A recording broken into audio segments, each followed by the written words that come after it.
Sarah's second restaurant, aptly named The Wine Rack, is being fitted out as an intimate and stylish inner-city hotspot in one of Mumbai's upmarket shopping districts. Mumbai has a thriving foodie scene packed with great restaurants, so there's a lot of pressure to deliver a menu that satisfies the city's more discerning customers. I was definitely thinking that Mumbai was going to be a lot easier than Goa because Goa is away from the main city. There's a lot of infrastructure issues, but here in Mumbai, there's just a whole different set of issues, you know. Now we're just struggling to get permission from the mall to put the gas in. So gas hasn't gone in and yeah, just another day setback. You know, I just want to get in there and get cooking and deliver the best possible menu, but it's hard when things keep getting pushed back. We're meant to have media previews tomorrow and we're having Vogue magazine come in to try out our menu and review us, but we've not even cooked in this kitchen once. We haven't trained any of the staff, so it's pretty impossible for Himanil and I to pull off the menu with only the two of us knowing the dishes. So yeah, I think it's best that we just postpone this. It's not a forgiving market and it's my reputation. So if we send out, you know, wrong dishes or, you know, things aren't finished, then it's detrimental not only to me and my brand, but the restaurant as well. So it's just not something that I'm, you know, willing to risk right now.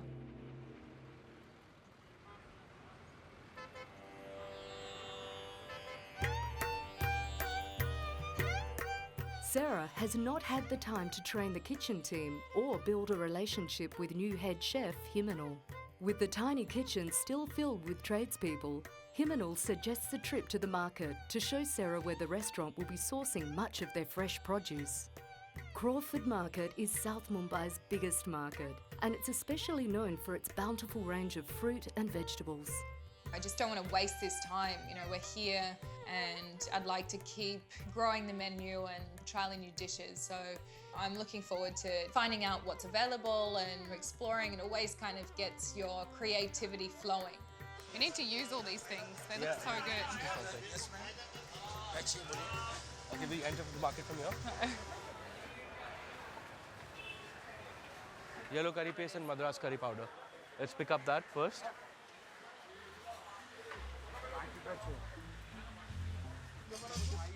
Homemade Madras curry powder. Nice. Just like the real deal. Yeah. It's awesome walking around the Crawford Market with Himanil. He's a local, you know, he knows the shop owners, he knows all the ingredients, so it's just such an asset having him part of the team. He's so inspired by food and, you know, we can talk about food for hours on end and I can see the passion just oozing out of him. So we can bounce ideas off of each other and he adds to it.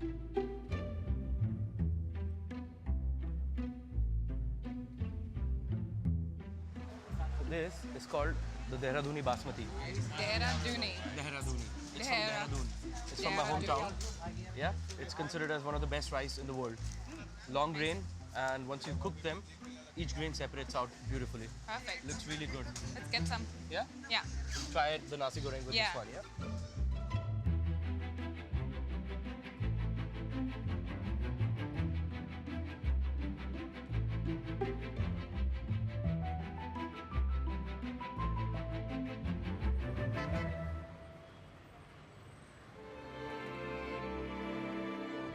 With the restaurant kitchen still not accessible, Sarah and Himanil have resorted to Himanil's small apartment kitchen to test recipes.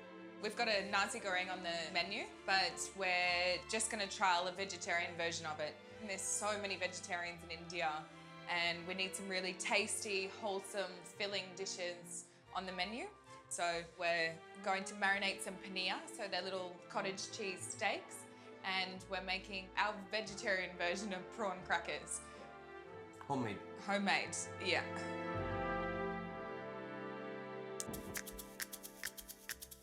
The garlic and ginger.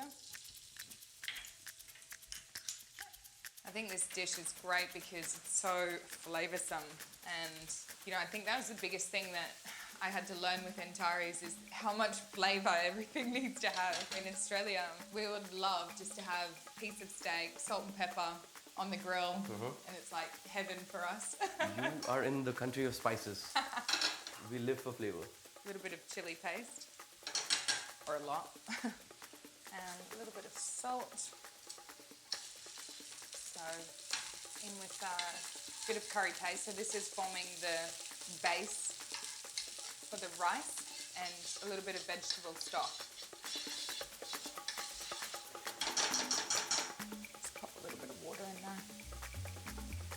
Can you believe that we've got hundreds of thousands of dollars of equipment and this is our setup?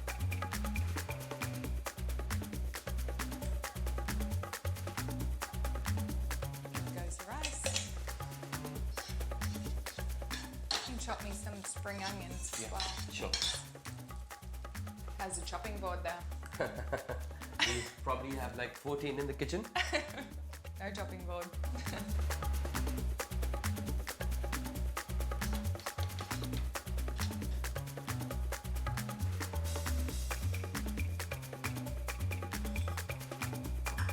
Mineral human peppermill. Yep. That actually rhymes.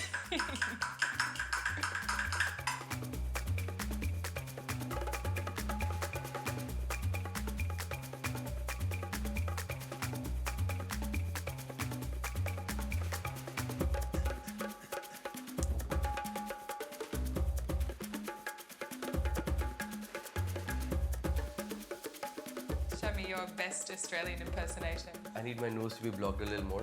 I sound nasally. All of you do. Really? Nasally. Yeah, I reckon. It's okay, we sound like bob heads. Okay. That's generalization. Have you ever met anyone in India sounding like okay? No, never. Yeah. Stand-up comedies. Yeah. Okay. We don't talk like that.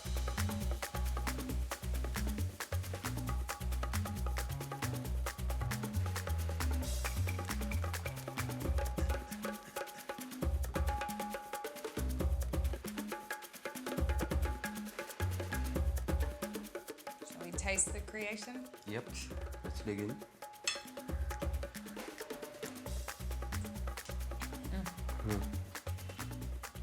I think that's the best cottage cheese I've ever eaten.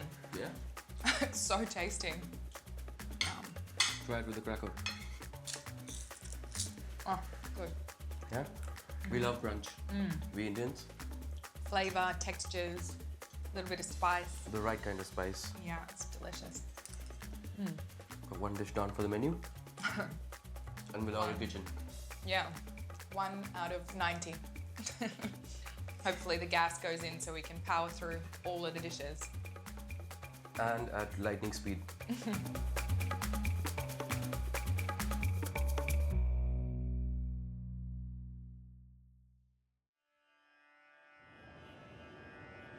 The Wine Rack is situated in Phoenix Mall, one of Mumbai's most upmarket shopping malls. The extremely high rent has placed a lot of pressure on Sarah's business partners to open, and tonight it appears that an executive decision has been made. Open. I just received a call from Ashish and I thought that the gas wasn't going in tonight and that the event tomorrow was cancelled, but Ashish just let me know that it's all on and yeah, the gas is going in tonight and we've ordered all the produce now. We're planning out the menu for tomorrow to have, you know, Vogue magazines coming in, a couple of other media as well to taste the food. So, gosh, it's so funny. You think like things are gonna be delayed and then they're not. So, yeah, I guess we're starting. I don't feel completely prepared at all. I don't even know what the restaurant looks like right now. I thought this time round we were going to be a lot more prepared. You know, it's a bigger market. There's a lot more at stake opening a restaurant in Mumbai, and unfortunately I'm having all those same memories of, you know, opening Antares and not having time to test the menu and not having time to be prepared. So yeah, it feels pretty frustrating to be just going straight into it. Yeah, I know, I'm nearly there so we can finalise it. But do you think, is the gas actually in? I don't know anything, doctor. I don't know anything. The gas is in. I don't know that. It's not, yeah. I don't know that. She should tell you that. Okay, all right, cool. Alrighty, well, I'm not far, I'm coming. You need time to get into the kitchen and, you know, trial the dishes in your new environment and test the equipment and... There's so much beeping. I can't even hear... Oh.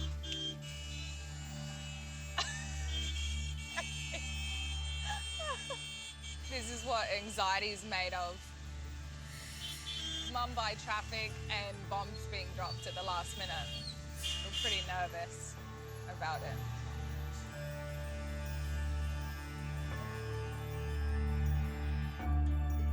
How's it going? Oh, well. So what do you mean we're starting tomorrow? Look at them, they're already wearing uniforms. Joy, 100%. we don't have a kitchen. We have the kitchen. Have a look at the kitchen. We have the kitchen. You know us, we'll get it ready. We'll get it ready, Sarah. All set. What happens last minute? So yeah, it's really happening. We're starting tomorrow. First media is coming in.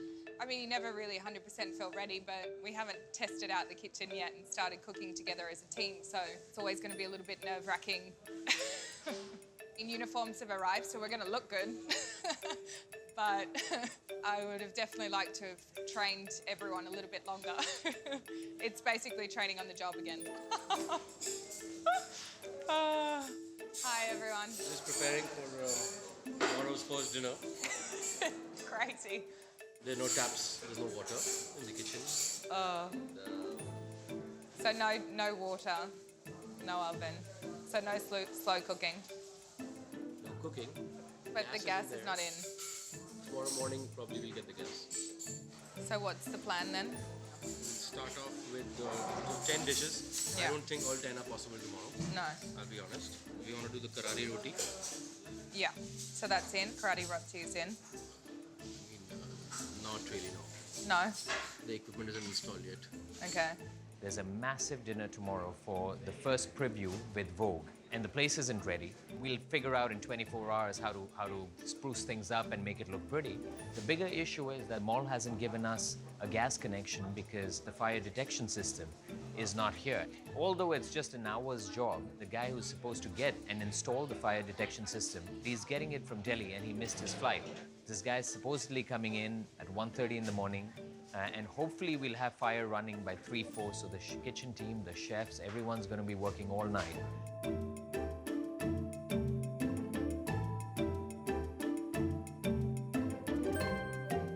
There is no plan B.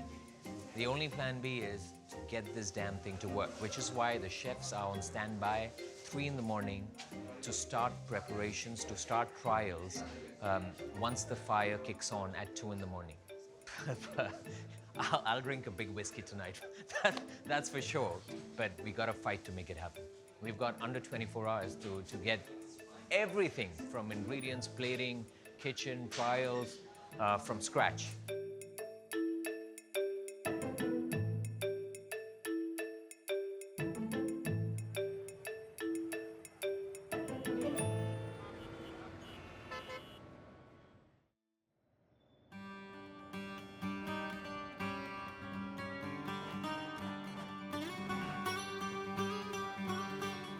Mumbai is extremely intense and it's very different to anywhere I've been before, so I'm going to have to get used to it. I'm from a town that has 1,000 people in it, so going from 1,000 to 24 million is a pretty big change.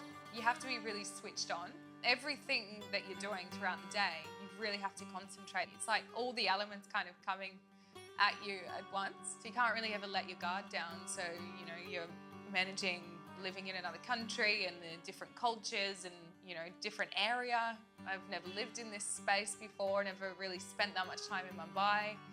And, you know, again, building a restaurant, but it's different challenges to before, and this time, you know, I'm putting so much emphasis on making an amazing menu, but being unprepared is not really a great thing. My reputation as a chef is on the line because I want to put my best foot forward and pull off an amazing dinner, but I'm concerned because, you know, the kitchen's just not ready.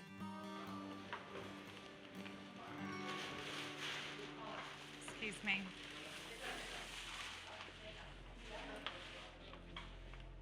Excuse me.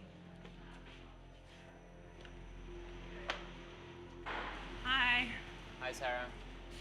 I've got some bad news. We can't do Vogue tonight.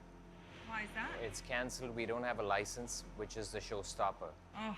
It's a big mess. It's a big mess. We've sent out 400 invites. We've got to figure out what to do.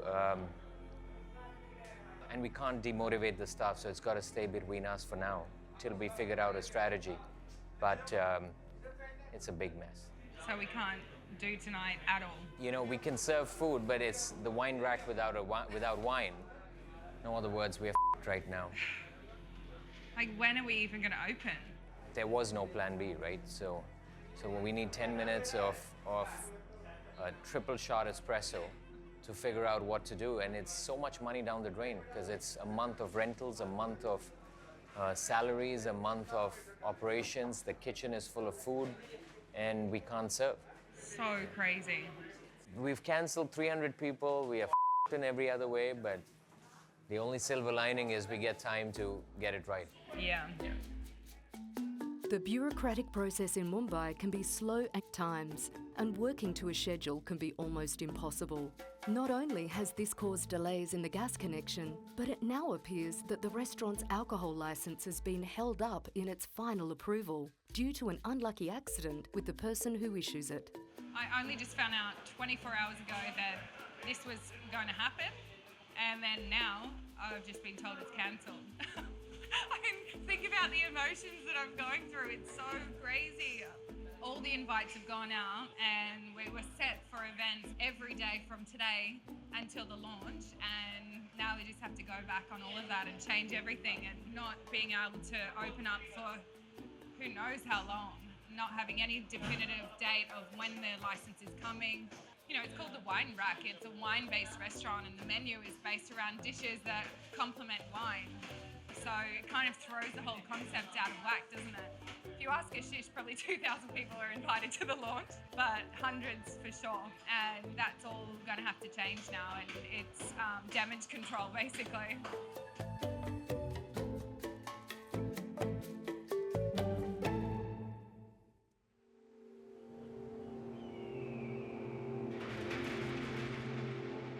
As exciting as this all is, it can be extremely overwhelming, and it's days like this where, you know, it feels like one step forward, two steps back. And yeah, it's tough. At this point, it's hard to see the day when it's going to be running smoothly and, you know, everything's going to be up and people coming through the door. There's so much pressure coming from every angle, and yeah, it feels really hard some days, and it builds up, and I think you crack a little bit. And then, you know, I definitely feel the pressure to a level where it's hard to get through. And I know that everything will be okay and it'll work out in the end, but to get to that point is hard. For me, the best thing that I can do is just try and break things down and tackle one thing at a time and just focus on simple tasks rather than looking at the whole big picture of, you know, the fact that there's so many things to do in the restaurant before opening day, and you obviously want it to be amazing, but yeah, it's hard to see that day.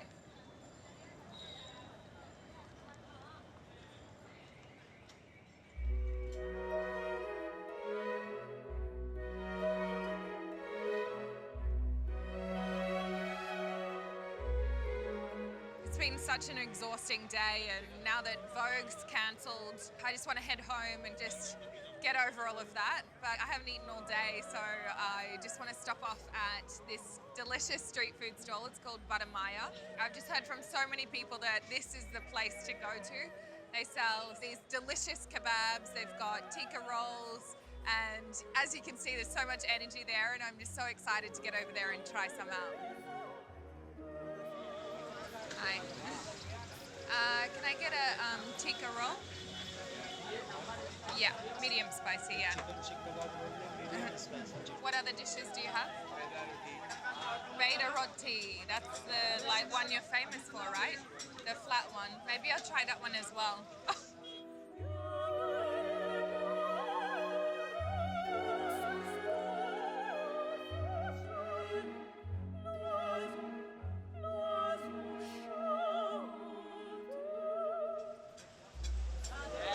Shukriya. Thank you.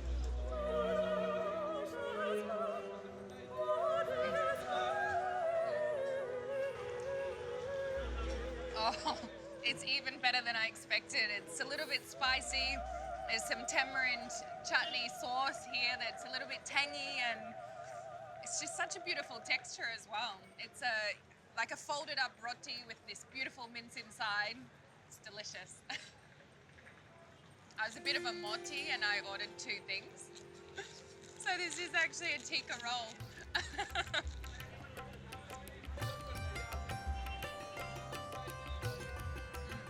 This is like a souped up kebab that you get back in Australia after a big night out.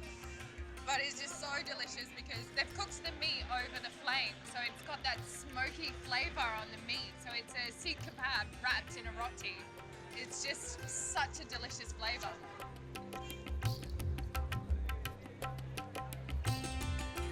You know, it's so nice to be out here and trying different things around Mumbai. This is what I live for, you know. It's inspiring me, and I can definitely visualize how I'm going to start using this and incorporating something like this into the menu.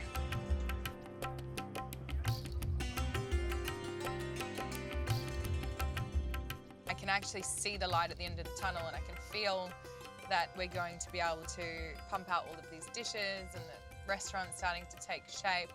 But yeah, I feel like pretty exhausted right now.